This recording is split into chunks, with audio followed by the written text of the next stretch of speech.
and leadership is just three things. Number one, people. Number two, people. Number three, people. So if you say he's running a populist government, yes, you are correct. He thinks first about the people, secondly about the people, thirdly about the people. And that tells you that anything he's going to do, anything he has done, and anything he's already planning to do, the people comes first. And it does not matter how nice any policy might be if it does not have a human face, then it's as good as useless. So Governor Seyi Makinde's mantra is the people. And that's why we always say he doesn't have any godfather.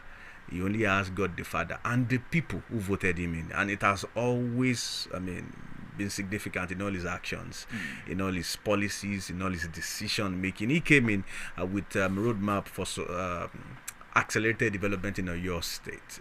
That's the OMOTOSHO mantra that we came in with, and is focusing on security, on education, on healthcare, and the economy. That was for the first time, 2019 to 2023, and 2023 came on board and said, "See, we need to move on." And so from accelerated, from roadmap to accelerated development, we've moved on to roadmap for sustainable development, and that's what we're working with right now as a government, 2023 to 2027.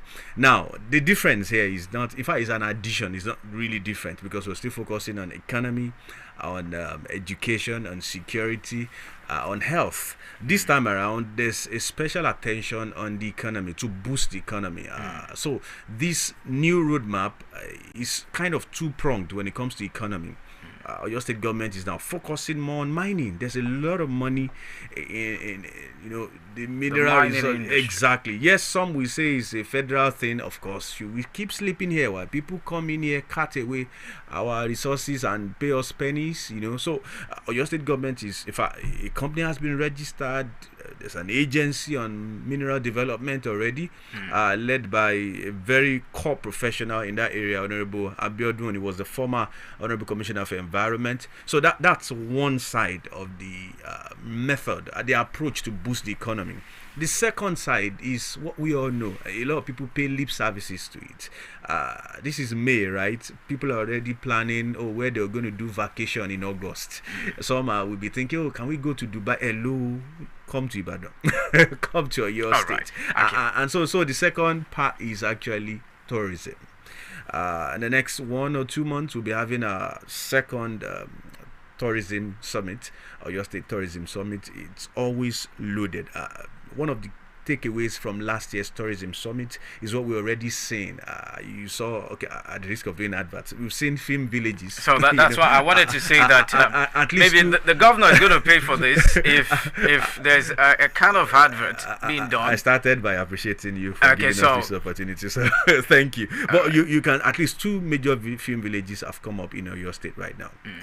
There are 36 states and FCT in Nigeria. These people chose to come to your state. They saw something. All right. And they are here because let's move on. Let's move on. I want us to talk about which ways, year period, and how effectively were they implemented. If I'm going to be counting that, we won't leave here. Why do I say just so? Give me about maybe 2 of them. There are a lot of major projects that have been born out of major policies. I mentioned mining recently.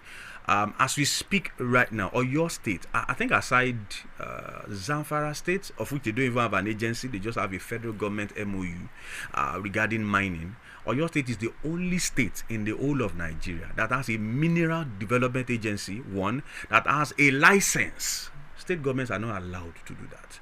But because of the democratization and how well Governor Seyi Makinde, in fact, there are 2 major executive orders. And that's just one. Yeah, speaking of mining, have the general officer commanding 2 division, which is the second largest army battalion in Nigeria today. GOC 2 division is here in your state. So what your state government has been able to do is that Governor Seyi Makinde, through the expanded Security Council, worked with the Nigerian army to ensure that we at least maintain our territorial integrity as a state. Now, Oyo State does not just only share boundaries with but it is in Oyo State. I know. They are going through. I'm just telling you why whatever is happening in Tasa is actually happening at all, and why it has not reached Ibadan. Why we can sit down in the studio here and there are no guns blaring outside. So that we are able to, at least to a very large extent, maintain our territorial integrity, I think that's a plus for this state. Ask people in Kwara State what they're going through.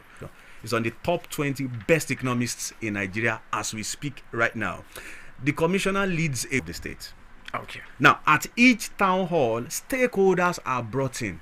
Tell us what you want. Now, it is from these town halls, which the governor himself will be present to, taking notes, listening to people. Okay, you want this one. Can you hold on? We want this. That is how we put together our budget every year. And so, when you come up with such a budget, you can be very sure it is, number one, what the people want. And at those town halls, there's always a wawa and jojo, because some people come and no, this is. And so we'll come to a common point. And then by the time it gets to the House of Assembly and things are being presented and the members of the House of Assembly also get to talk about it, you can be very sure such policies will definitely see the light of the day. And that's why I said, should you have any that you want to share? I want us to move to the infrastructure and development for want of time. Awesome. I want to know the major. It's just about 100+ kilometers.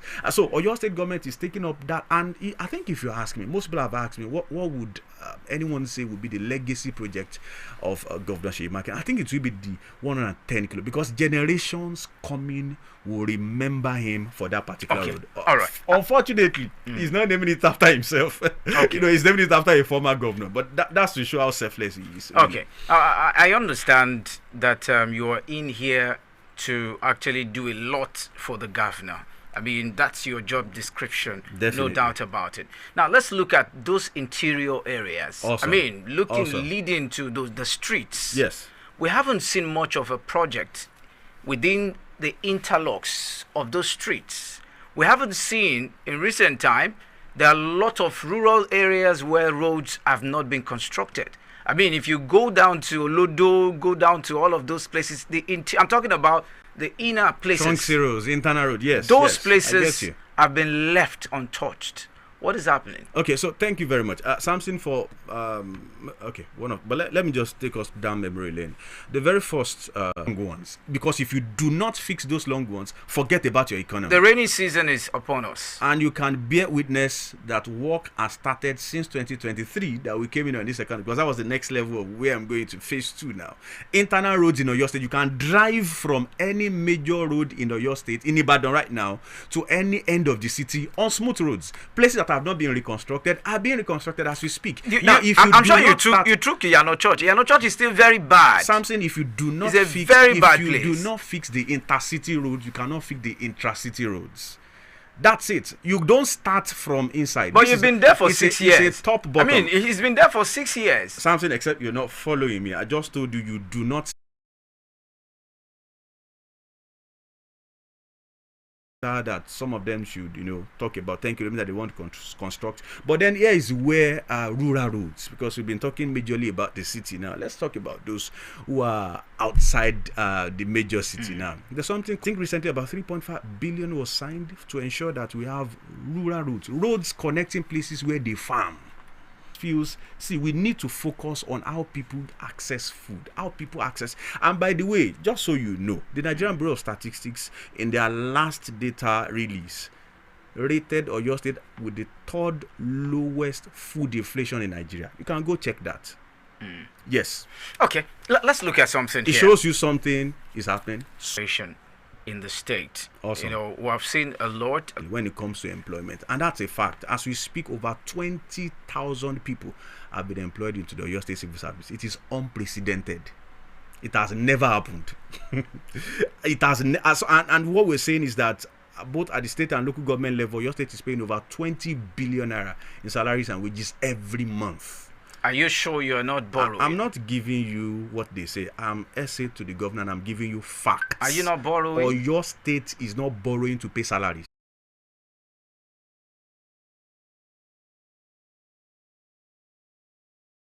Let me take you to those who, many times when issues like this come up, I think it was the Aleshiloye market that came up at first, and even Governor Seyi Makinde himself visited. Markets are under local government, Samson. Yeah. They are under local. They've been controlled. You might need to engage the local government chairman. It will be out of my purview to speak on their behalf here. But here's what I know and what I can say. Many times these markets, when they want to refurbish or reconstruct them, maybe those who are just places where you have markets that are just bungalows, and they want to make sure they have 2-3 floors, large buildings, and all that. Many times the local government will not have funds to commit, which is just brilliance. Anyway, you do PPP, so they engage private organizations, which they call developers, and so the developer sources for funds, sometimes going to borrow in banks. Okay. Good morning, sir. Good morning to you, sir. OMOTOSHO. Yes, sir. How are you, sir? I'm fine. Good morning, sir. Okay. Especially primary school. Primary school teachers are buying stock and registered and some record books. We did not touch that. And primary education is the bedrock of education in all states and the world. You did not touch it. You are just saying, governor today, did that too, did that everything. All right. We have not touched that part. Of course. I was coming there, but then we're going to touch that part. If we have a if we have a continued development process in Oyo State through what Oyo State governor have laid down, it's a welcome development. That means we need someone to start where Mr. Governor stopped. So that's the reason why. So please help us to appeal to Mr. Governor to let us know someone that will be able to continue where to stop the next successor. Thank you. That is why. Thank you. All right, let's take another call. Hello, good morning to you. Hello, good morning. Good morning to you, sir. Good morning. This is Dr. Kamala from Jebugo. You're welcome. Yes, I can hear everything is being person as your DSA has submitted. Hello, can you hear me? Yes, we can hear you. Yes, but the main thing that concerns us is this Ogunbade Road. First, we go to please let me tell this principal that Ogunbade Road should be done and Okeberi Bridge should also be done. Good morning. God bless you. All right. Thank you so much for calling the radio. All right, let's take this call. Hello, good morning to you. Good morning, sir. Because government is a continuum, and we could see how governor is continuing the infrastructure development that Governor Ajumobi started then. All right. And we could see Koho Ojorin Road, Monia Eseni, and every other road construction in the state. And that's my take, sir. Good morning. Thank you so much for your call. Okay, so let's quickly come back to you this morning. Let's look at it. One of the callers talked about we're made in education and healthcare, and